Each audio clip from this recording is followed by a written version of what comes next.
ආදරණීය සහෘද හිතවතුනි මම අද ඔබට ඉදිරිපත් කරන කවිය කිසිසේත්ම මාගේ ඉදිරිපත් කිරීමෙන් ඔබ අසා ඔබට රස විඳින්න පුළුවන් රසයෙහි පරම ඉසව්වට යන්න පුළුවන් කවියක් නෙවෙයි එය කියවා රස විඳිය යුතු කවියක් හැටියට ලියවුණු හරිම අපූරු කවියක් ඒත් අලුත් අත්දැකීමකටත් එක්ක මම කල්පනා කළා මේ කවිය අද ආදරණීය සහෘද හිතවතුන්ට කියන්න ඕනි කියලා කවි රසදන්නෝ තුලින් මේ කවිය රචනා කරන්නේ වර්තමානයේ සිටින ඉතාම දක්ෂ කවිය තමාට අනන්‍ය වූ බොහොම සුන්දර කවි මගක් සහිත කවියෙක් හැටියට හඳුන්වන්න පුළුවන් දමිත් උදයංග දහනායක. ඔහුගේ තෙමිම මම කියන කවි පොතේ තමයි මේ මම කියන හරි අපූරු කවිය තියෙන්නේ. අපි දන්නවා අපි කවියත් එක්ක කටයුතු කරනකොට අපේ කවිය මුල්ම කාලයේ මුල්ම යුගයේ කවිය ලියනවට වඩා ලියපු කවියක් තව කෙනෙක් කියනවට වඩා තව කවුරු හෝ කියන කවියක් ඇසීම රස විඳීම පාඩම් කර ගැනීම මතක තබා ගැනීම ආදී වගේ ස්වරූපයක් තමයි කවිය තුළ තියෙන විශේෂම ජන කවිය ආදී පුරාණ කවිය අපිට එහෙම හිතන්න පුළුවන්. හැබැයි අකුරු ශාස්ත්‍රය සංකේත ආදී එහෙම නැත්නම් සාක්ෂරතාවය වගේ ඒවා දියුණු වෙනකොට කවියා විසින් කවි ලියන්නට පටන් ගත්තා. ඒ ලියන කවි සහෘදීන් විසින් කුමක් හෝ මාධ්‍යකින් පොතකින් පුවත්පතකින් සගරාවකින් එහෙම නැත්නම් වර්තමානයේ නම් අන්තර්ජාලයේ ජංගම දුරකථනයේ තිරයෙන් පරිගණක තිරයෙන් ඒ කවි කියවන්නට පටන් ගත්තා. ඒ නිසා කවිය අසා රස විඳීමත් කවිය කියවා රස විඳීමත් මේ කවියේ ද්විත්‍ය යථාර්ථය අතීතයේ ඉඳලා වර්තමානයේ දක්වා පැමිණලා තියෙනවා. ඒ මොකද අදත් මේ තාක්ෂණික දියුණුවත් එක්ක කවි කියවනවා වගේම කවි තව කෙනෙක් කියන කවි අසන තත්ත්විකුත් අද වන විට දකින්නට ලැබෙනවා.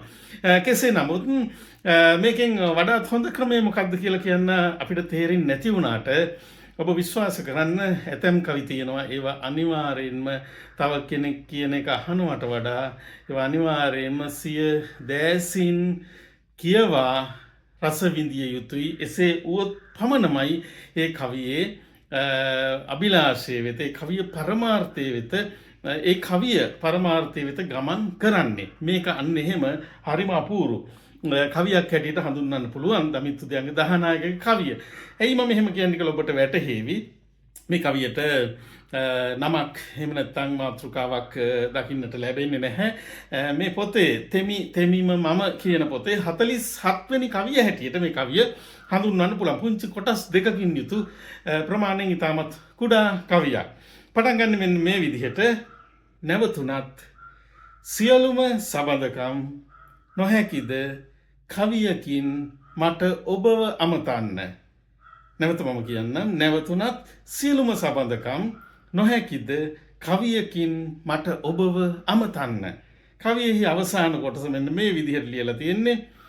ඔබේ ඇස් රැඳෙන්නේ මේ මෙතන මෙන්න මේ වචන උඩ. ඔබේ ඇස් රැඳෙන්නේ දැන් මේ මෙතන මෙන්න මේ වචන උඩ. අන්න ඒ නිසයි මා කිව්වේ ඔබට මේ කවිය අහනවට වඩා දෑසින් කියවා රස විඳිය යුතු කවියක් කියලා. කවියා විසින් නෙවෙයි මේ කවිය තුල සිටින කතකයා විසින් ප්‍රකාශ කරනවා. ඒ සියලුම සම්බන්ධකම් ඉවරුනාට පස්සෙත් අපිට බැයිද, ඒ කියන්නේ මට බැයිද, කතකයාට බැයිද කවියකින් ඔබ ආමන්ත්‍රණය කරන්න. ඒක පුළුවන්. හැබැයි මෙහි ලස්සනම සුන්දරම තැන තමයි කියවන කෙනා දැන් සිටින්නේ කවිය තුල. ඔහු කියනවා ඔහු ඒ සංනිවේදන ක්‍රියාවලිය සංනිවේදනයේ ප්‍රබලත්වය පෙන්වන දැන් මේ මොහොතේ ඔබ ඇස් රැඳෙන්නේ මෙන්න මේ කවියෙහි මෙන්න මේ වචන උඩ කියලා කියනවා. එතකොට ඒ කොහේ හෝ සිටින කවියත් අතරමැද තිබෙන කවියත් කවිය කියවන ඔබයයි හඳුන්වන කෙනත් එක මොහොතක එක වෙලාවක සම්මුඛගත වෙනවා, සම රේඛාවක පිහිටනවා. ඒක තමයි මේ කවියේ තියෙන සංනිවේදන ශක්තිය කියලා හඳුන්වන්න පුළුවන්. මේ කවිය තුළ අපට හමු වන. ඉතින් ඒ නිසා මම හිතන්නේ දැන් මේ කවිය අහනකොට ඔබේ ඇස් රැඳෙන්නේ මා ඉදිරියේ තියෙන ජංගම දුරකථනයේහි තිරේ මත එහෙම නැත්නම් මගේ ඇස් දෙක මත කියලා කියන්න පුළුවන්. හැබැයි මේක කියවද්දි මගේ ඇස් රැඳෙන්නේ මේ කවියේ කවියා හඳුන්වන මෙන්න මේ වචන උඩ. ඒ නිසා මේ කවියේ මෙන්න මේ වචන උඩ ඔබේ ඇස් රැඳෙන මොහොතක් වෙද්ද ඒ අතරිනුත් ඔබයයි හඳුන්වන ඔබේ ඇස් රැඳෙන මොහොතක් වෙද්ද ඒ තමයි මේ කවිය තුල සැඟවුණු පරම විචිත්‍ර යථාර්ථය බවට පත් වෙන නිසා මම විශ්වාස කරනවා ඒ කියන ඔබ විසින් මේ කියන කවිය කොයි මොහොතේ හෝ කියවිය යුතුම කවියක් බවට පත් වෙනවා.